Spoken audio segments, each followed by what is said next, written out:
Hello everyone, thank you so much for joining me. I have been looking forward to shooting this video all week long because this is a special collaboration with a YouTube friend of mine who just happens to be on this box here of Sigma brushes, Stephanie Marie. Congratulations, Stephanie. I'm just gonna talk to your picture like you're here. She is wonderful, regardless of the brush set, which I'll explain more in a second. Here, I think is the best description of Stephanie Marie, and if you watch her channel already, feel free to back me up on the accuracy of this statement in the comments section, but I feel like Stephanie Marie is the warm, comfy blanket of the YouTube beauty community. She makes you feel good watching her videos. It's her presence, it's her whole vibe that makes me feel like when I turn her on, I feel calmed. I feel relaxed. I feel like everything's gonna be okay. Especially if you watch her video on stress tips, you're gonna be like, yeah, everything is gonna be fine. She's wonderful, but she's a beauty channel. And I think she gives some great advice and great product recommendations. And I love when she has her daughter Brooke on from time to time, but she just has a true kindness about her. And something that comes through to me as we've chatted, you know, over text messages and stuff, I feel like she really cares about Emily the person, not just Emily the channel. She is giving you that wonderful balance of honest, important, good, practical information and an uplifting, comforting, kind personality who cares about her viewers. So yeah, Stephanie, it's an honor and a privilege to collaborate with you. Let's also talk about this massive accomplishment of hers. She has a Sigma Favorites brush set out right now, which I purchased on the morning it was announced. I got mine and I knew it was gonna be good because she had a couple brushes in here. Whoops, here's another picture of Stephanie. I think for this video, pop it back here. That'll be good. But she has two of my like holy grail Sigma brushes in here, the E25 and the E40. So I already used those, so I now have a couple of backups for that. But then this kit exposed me to the Soft Blend Concealer, which is the F64, and the Large Angled Contour, which I used a long time ago. I actually think it was a shorter brush in one of their travel sets from years ago. And so I'm glad to have a new one, and it works so nicely with all of the face shades in my needs palette. But I used the Soft Blend Concealer. Stephanie said she likes it for powders, like setting concealer. I used it actually to blend out actual creamy concealer today and freaking loved it. So way to go, Stephanie, and huge props to Sigma for collaborating with someone like Stephanie because I think she is just the cream of the crop. The cool thing about doing these little collaborations on YouTube is that it's like a 2-for-1. You get two people's, you know, perspectives on a given topic. And the one that we thought would be really fun to incorporate in this manner is unpopular beauty opinions. And we've got good things and bad things. I've got things that maybe a lot of other people like that are commonly loved that I don't like, or the other way around. And I'm gonna talk about some techniques, and then toward the end I'm gonna talk about some products too that I feel this way about. And it's really interesting. It was fun to kind of brainstorm and think about some of these things, and I came away thinking, you know, maybe we'll all learn in the comments section that the way we feel isn't so unpopular, and maybe a lot of people will agree with this stuff. But I have no idea what Stephanie's featuring in her video, so that'll be a fun surprise to watch and see what she has to say. But I'm going to talk about some techniques first here. And the first one is I sometimes don't use a beauty blender just because I don't want to take the time to go out of this room and into a sink to dampen it. Am I lazy for that? I don't know, but I feel like so many people love their beauty blenders, and I kind of find myself sitting down here to do foundation. I'm like, a brush just seems easier right now. I need to get back to it because I got so many sponges, and I got different sponges I want to be using, and I got my little ones and my bigger ones, but I sometimes just don't use it because I don't want to get up and dampen it at the sink.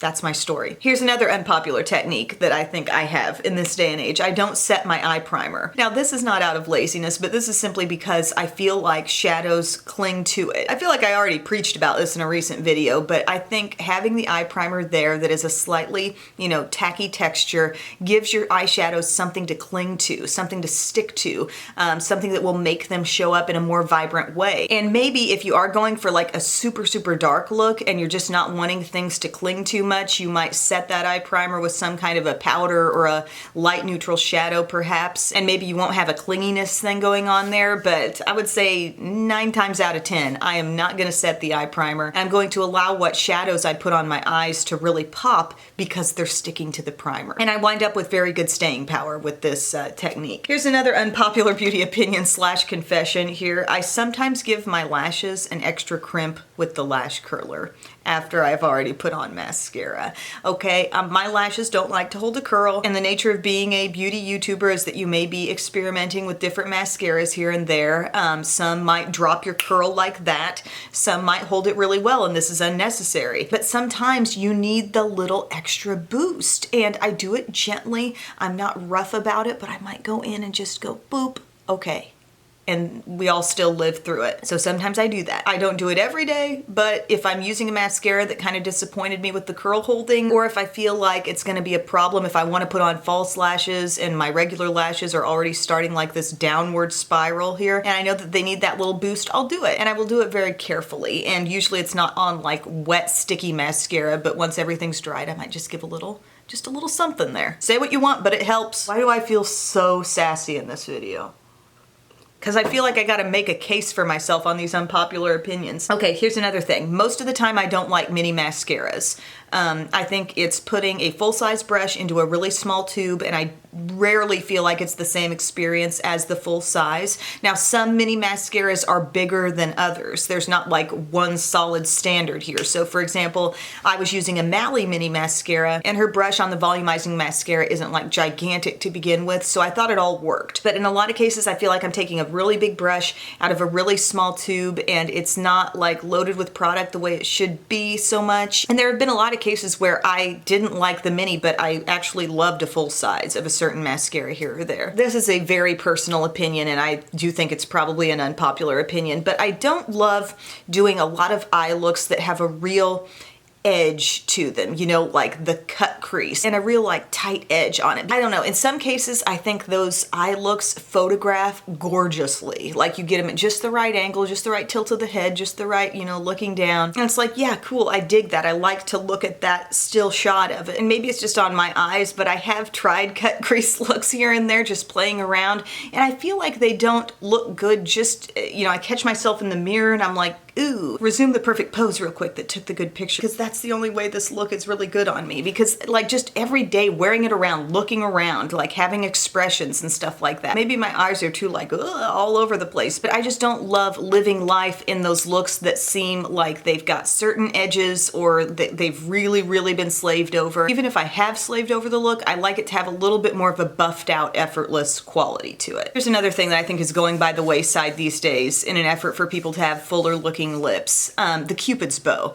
I love a nice Cupid's bow. If you have it, I feel like you should accentuate it. You know, you should let it be there. A lot of people are of the mindset that it makes your lips look fuller if you kind of just go straight across the Cupid's bow, and it does make your lips look fuller. That's not a lie. That does work, but I think it's a very pretty, feminine, beautiful aspect of the face. And it will be something like when people do fully define their lips, and I can see that, it stands out to me a lot. Here's another unpopular opinion regarding a technique, eyebrows. A lot of people talk about Instagram brows and like the perfect looking brows where nothing is slightly out of place and everything is 100% clean and neat. And I'm kind of coming to a place where I accept the fact that I'm a little furry. I've got a lot of hair just in and around my brows, and I feel like they're neat enough at a normal distance away from someone, and that's cool for me. And my mom has also placed a fear in me that if I do too much plucking above my brows, with time, your face starts to droop and you will eventually want to take advantage of the hair above your brows to draw your brows up higher or something. She's got a whole philosophy, a whole strategy on this. It is working for her. And I still do tweeze some above my brows because my hair wants to grow from like here to here. So I got hair, and I think it's cool to see a little brow hair now and then. I kind of like when people show that there's some actual hair there, and maybe some is, you know, poking up a little bit right in here or there.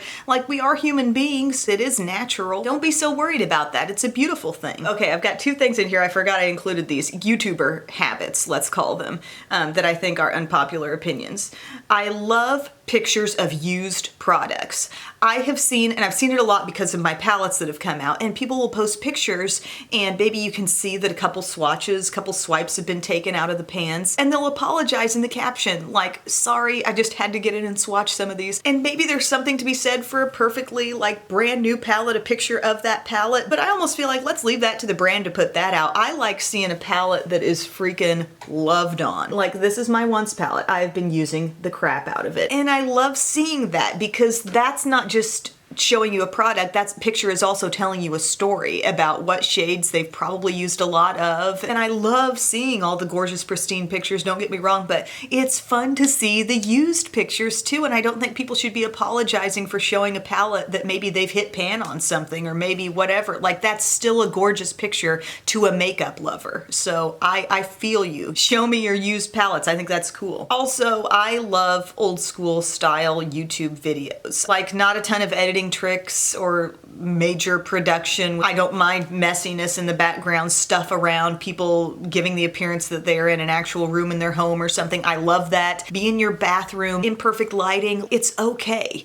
You don't have to have like world's most perfect setup to connect with people on YouTube. In fact, you might just connect with them more if you do let your guard down and let people see your life. I think it keeps this platform approachable, honestly. Early YouTube was a precious time. I love the vulnerability, the rawness of it, really, and I don't want to lose that. So I think if you're contemplating starting a YouTube channel, focus most on who you are, what you're passionate about, the things that you have to say that are uniquely you. Put those kinds of things at the forefront and make your lower level priorities be whether or not you need a backdrop or getting the perfect camera or having the world's best lighting. Loosen your grip on some of those ideas, because in my opinion, it is so much more about the person. And guess what? That comes through whether you have the clearest camera or not. It's funny because going into this video idea, I thought it would be more about products for me, but it's actually turned out to be more about techniques and concepts. But I do have 3 products that like I don't like that I feel like the world loves, and then 3 things the other way around. This Milk Mascara, the Kush Mascara, I've seen a lot of good feedback on this, not just from YouTubers, but in like different articles here and there, and I find this to be really, really clumpy and hard to control and hard to get a really clean, pretty application of. The tube is awesome. It feels great in the hand. I love the weight of it, but I just don't love what it does for my lashes. Matte liquid lipsticks in general,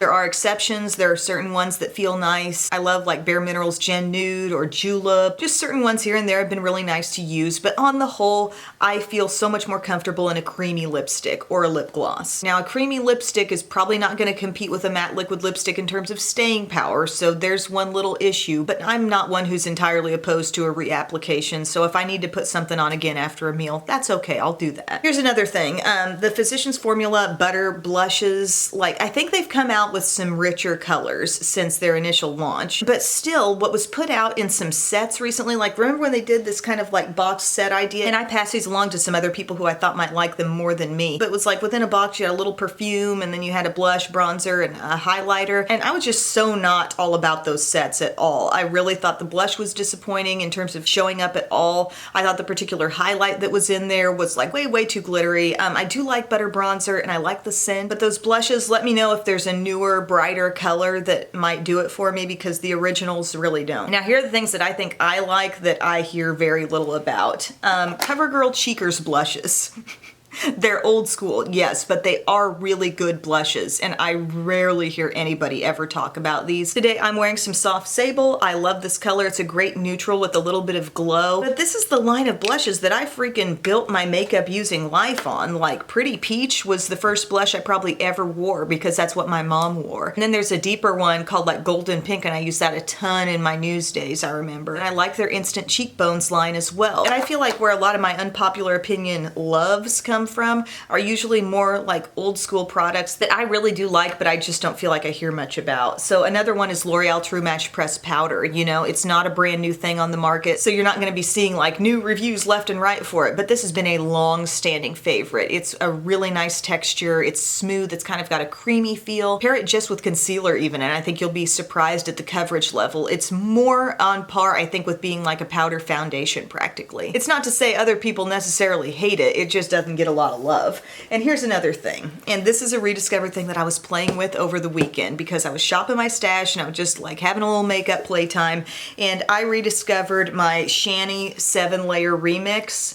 And it's awesome. This is from Amazon. I remember my sister got me one, and then I think I got the remix later. But I really like the remix because it's a little more random in terms of the color selection on each palette. It's not like one solid color scheme, you know? But Shani makes some really good stuff. I found some hidden gems like with a liquid highlight that they've made, different nail polishes, lipsticks here and there. Like they've done some really good stuff, but it's very affordable. It's on Amazon. I think the look of their like 7-layer palettes now is a little bit different on on the outside. But something like this, you know, it comes with all these eyeshadow palettes plus like a face palette. And then there's the original box that comes with some different color schemes too. And do you ever actually hear anybody talking about that stuff? I sure don't. So guys, I think that's all I have for my unpopular makeup opinions. Like I said, maybe the discussion in the comments section will reveal that they're not quite as unpopular as I think they are, but that's just my perspective. And if you haven't already come from Stephanie's channel, head on over, tell her Emily sent you, and see what her unpopular opinions are as well. Thank you so much for your time, everyone, and I hope you have a wonderful weekend,